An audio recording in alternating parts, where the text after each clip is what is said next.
Bro, I don't even have anything witty or interesting to say at the start of this video, just speechless. They definitely picked the right month to debut Higurashi when they cry go, because this spooked me beyond belief. And I want to preface this by saying, since I was a kid, that was like the last time I've legitimately been scared of a piece of media. Besides video games, because that's a little different because you're taking control of it, so it's very easy to get immersed to that way. But movies, television shows, books, things like that, I do not get scared. I do not get spooked and be like, okay, I gotta check over my shoulder because I'm a little scared that the boogeyman, Freddy Krueger, Jason, all them are going to be coming after me. I've been watching horror movies all month because it's Spooktober, right? You want to get scared. But, it's more of the thrills and creepy factor. I don't get scared by it. This episode of Higurashi legit had me scared. Not joking, not overreacting. I was legit terrified watching this episode. This was stunningly directed. This was bone-chilling, mind-shattering.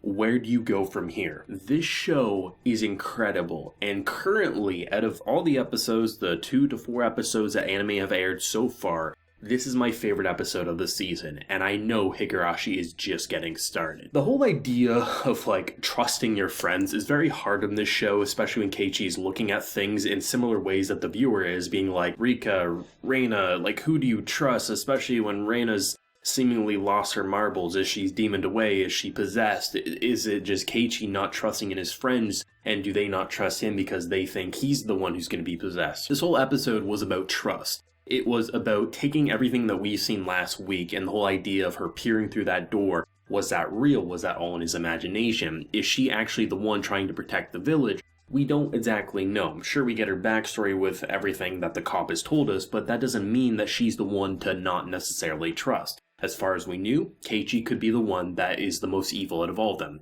We flash back to episode 1 at the very beginning. We see him beating people to death, and we see who those victims were in those episodes. Was that a previous reality? Was that a future event that could happen? Was that all in his mind, something that he could do, pushed against a wall? We're getting more and more information, and it came down to the door scene. After we have Rika saying, hey, maybe it's all you. And I'm just kind of sitting here like, little girl, what are you saying? And as she starts talking, you start really looking at those previous scenes, and you say, okay, what if it really is just Keiichi pushing against information that honestly disturbs her? What if things like the door never happened? What if that was all in his imagination? What if when he was on the phone with the police officer, she came up, heard he was on the phone, and she left? What if that never actually happened? You kind of think to yourself, that's probably bullshit. It probably did happen, but you do start questioning it because these characters clearly do have a history that Keiichi doesn't know about, but maybe the reason they don't want to approach him with it is because it's terrifying. Their ages do make them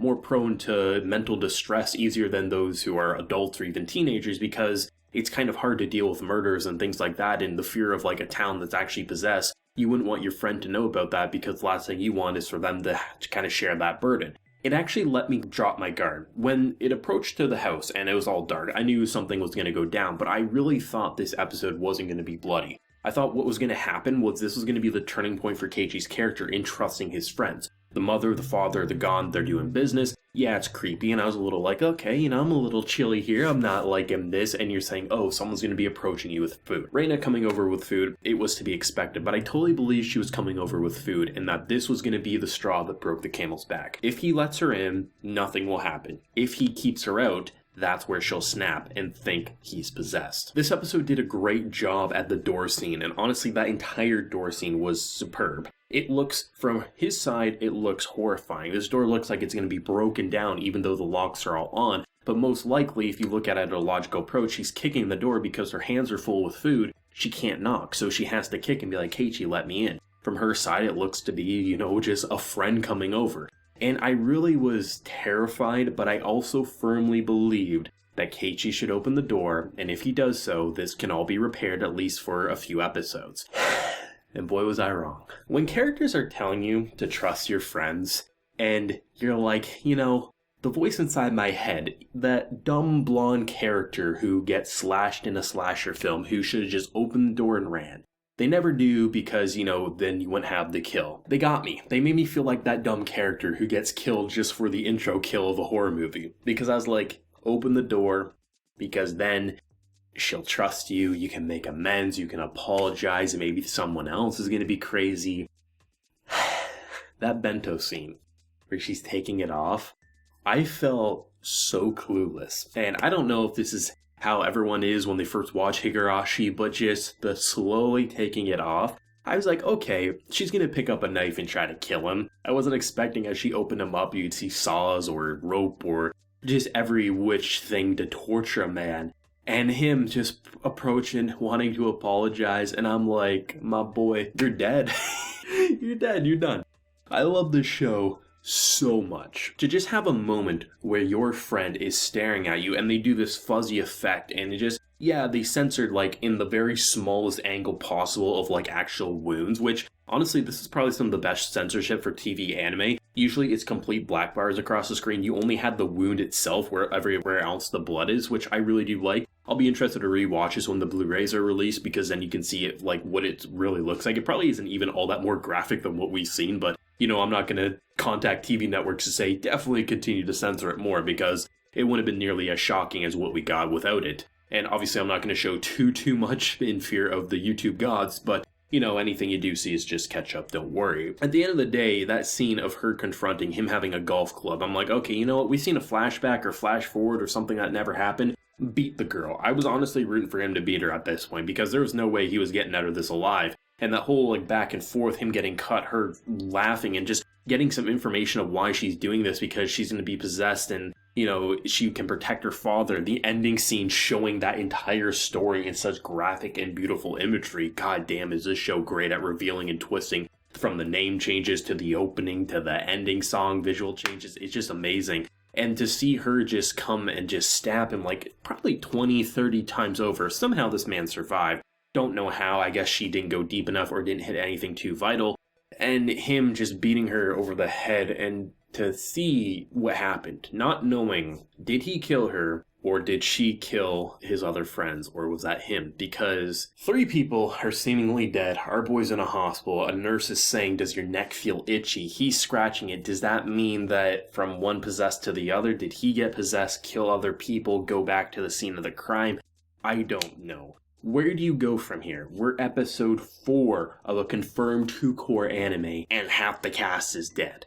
Is this time loops? Is this something that is gonna be I don't know, because there's so many things that this episode just did, and it's hard to wrap your head around it if it's your first time watching Higurashi, because this episode is legit horrifying. It really, really is. This episode, from the eerie sound effects and atmosphere, music when it's appropriate, the cicadas, the voice actors, from not knowing to open the door to then trusting your friend to then realizing you made the biggest, dumbest mistake of your life, to our girl just losing it. I don't know how to feel. I don't know what to think. If you were to ask me what episode 5 is going to do, hell if I know. Either our boy's about to continue killing, or he hasn't killed, or he's gonna get killed, or something completely different. I don't know. But I was honestly hoping for like a ReZero moment where just like he wakes up and we're back to before all this happened. I was like, okay, can we just pull a Subaru here? Because I don't know how you can continue with this. It'd be so interesting if we had multiple episodes where what just happened at the end of the episode stays relevant, because I don't even know where you would go for this. The police officers firmly believe in this man's behind all of it, I think. I mean, I wouldn't blame him in the slightest. I don't know how you can logically explain what happened, and honestly, the sky's the limit. This was peak horror. This was legit horrifying, and I want more. I think, like, this is the best anime to watch weekly. I don't know how I would binge this. I would binge it in a rewatch, sure, but weekly experiences just like this. I know I said nothing at the beginning of this video. I was sitting here for a minute not knowing how to start this video, and I was like, alright, we just gotta do something. This is incredible. This is a 10 out of 10 episode for me. I don't know how previous watchers or game players have felt about this episode. I'm pretty sure every anime only is going to be just jaw on the floor. Let me know your thoughts and feelings down below. What did you think of episode 4 of Higurashi? And yeah, I'm just going to end the video now. Like if you enjoyed, subscribe if you're new around here. Until next time, take care and have a good one.